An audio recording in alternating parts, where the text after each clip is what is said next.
WEN comes out with this new dual fuel generator, so we'll see if it's a good option for you. This generator is rated at 3600 starting watts on gasoline and 3500 on propane. It has a running watt of 2900 on gasoline and 2600 on propane.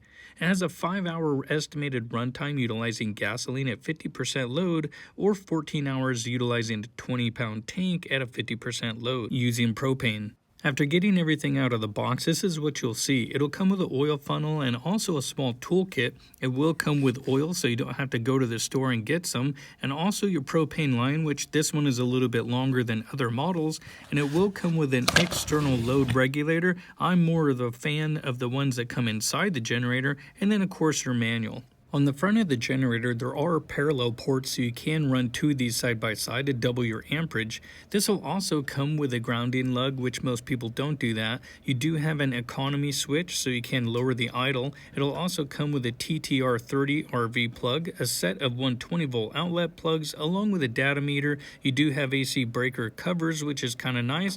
Co-watchdog, also a 12 volt socket, and also some USB ports. This generator will also come with a quick start guide, which has a lot of good information which you should read along with the manual. It does have a chrome bezel. This helps protect the cord from fraying or also digging into the side of the plastic. The fuel selector switch has 4 positions, and each time you move it, it does have a small detent, that way it automatically stops into place. It's kind of nice. It's nothing special, but I like it. It has a run position and also a fuel off. This will help drain the car, but for long-term storage, it's best to drain it. On the other side of the generator are 2 thumb screws to remove the side cover. This is actually kind of nice, as no tools are needed. It does have some information to just kind of help you along. Here's where you'll see the new engine, 149cc. This engine is made from the Zonzan company, which they are based out of China, but the generator is made in Vietnam. As we take a look at the air filter, this is something I like to check to see if it's pre-oiled, as there's a lot of companies who do not do this. This is just a small maintenance thing that they should be doing, as they should be pre-oiled from the factory, which this one does have a little bit on there,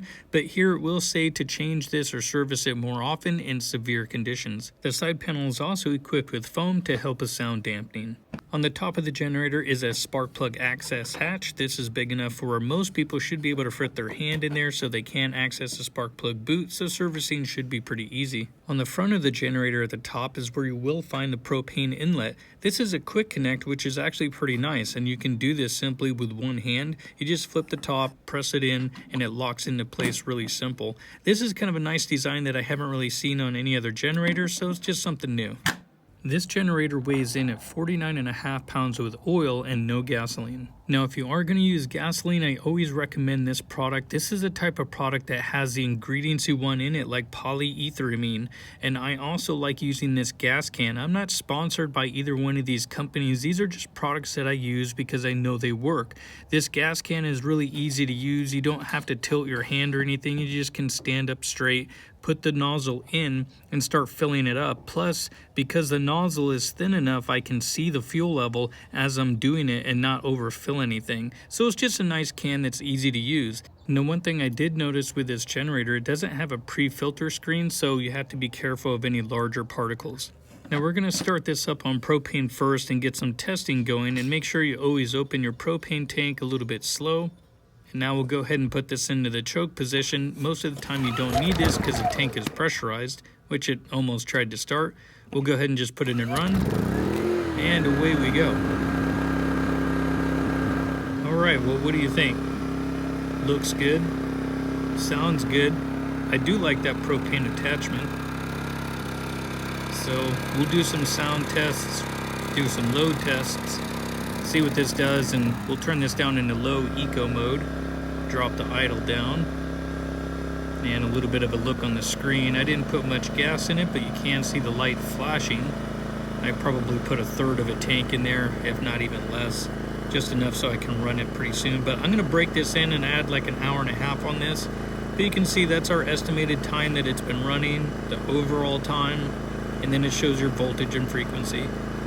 Okay, so 1.2 hours on this while I vary the load back and forth. You can see the indicator at 50%, and as we flip through this, 121 volts, 60 hertz, and it's been running for an hour, 0.2, and then your total run time is next. So I like having this versus the Champion model doesn't have anything, so you have to add an hour gauge. So if you've been with me before, this is a little mark I use. It's 23 feet away from where we're going to do our sound testing. And we're going to do this sound test first, which is the generator just idling at lowest idle. And we're going to check our RPM. So this is as low as it goes, 3,000 RPM. So we'll do a sound check here, and this is going to be loads of about 350 watts or less before the generator starts to idle up more. And that's high idle at 4,000 RPM. So we'll turn this back down and then go take a sound test, and then we'll do a load test all the way up and do different sound checks so you guys can see what it sounds like at different loads. This is going to be idle at no load. Go ahead and have a listen.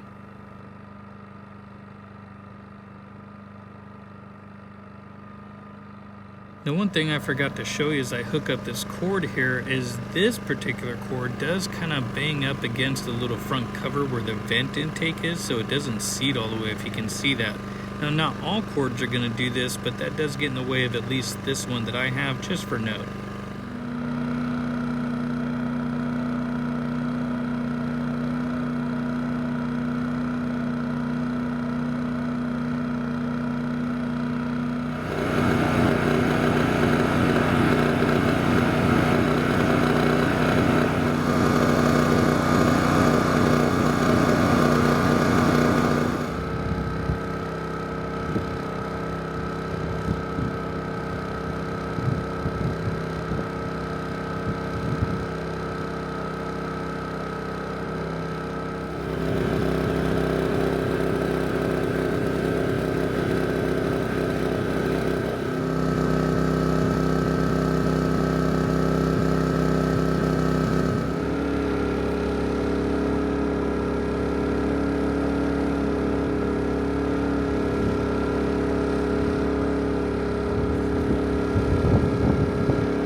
Now, I did do several loads at max, and one thing is if you are going to run your generator at these max loads all the time, or at least 75% or more, you really should be getting a larger generator. So if your loads are consistently 75% or better of this generator, you need something larger. But it was able to hit its 24 plus amps, which you can see, which that's more important, and each time it would shut off after about 30 seconds.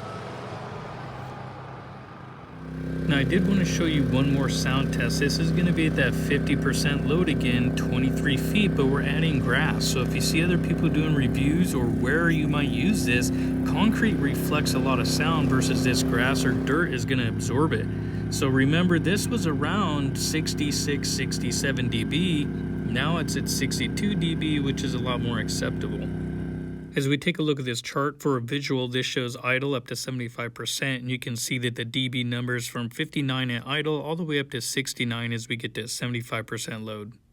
Okay, some closeout topics you might want to know is one, this cable is actually much better than the one that was on the Champion I reviewed earlier. It's longer, so you can move the tank to the back of the generator. This way it can help keep the tank warm, and not to mention the regulator, this keeps it from freezing up if you're using it in really cold conditions. So that's kind of a pro tip there. If you haven't done that before, that's pretty helpful. Now, for me personally, I like the load regulators built inside of the generators. If you've seen my channel before, I've done some other reviews on other generators where it's already built in.